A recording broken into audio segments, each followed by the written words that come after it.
Propaganda is essential to any military campaign. Black people tend not to understand propaganda.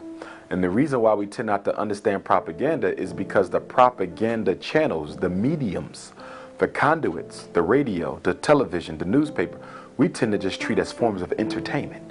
We don't see them as military strategy.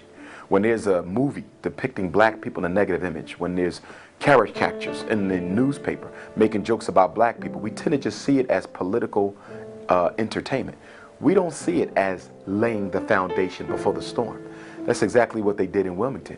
You always seek to create a context that allows your military campaign to be acceptable. There's always context. You study Adolf Hitler in Nazi Germany. He had a propaganda campaign that lasted over a year before he began to physically oppress the Jews. He had to make sure that the national mindset had been conditioned to accept the extermination to come.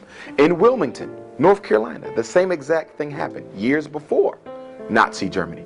Through the magazines, through the radio, through word of mouth, through stage play, they created negative images of black people in the minds of white folk in case there were any liberals who would have been against what they were going to do.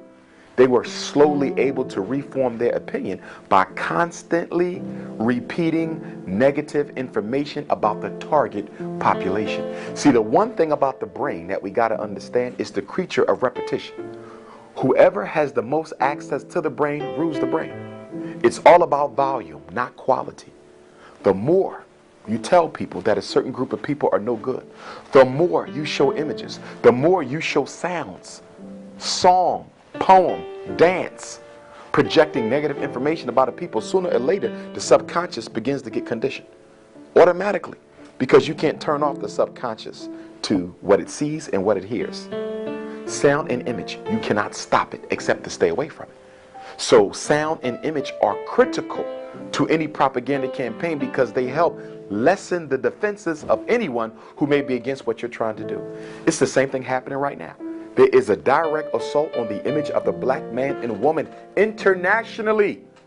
So when mass incarceration, homicide takes place, nobody cares what's happening to black folk because they've already been conditioned to believe that these people are better off dead anyway. So propaganda is the first stage of military warfare. Right now, we're being set up for another extermination campaign. It's going to be worse than what went on in Wilmington, Tulsa, Charleston, Rosewood. It's going to be worse.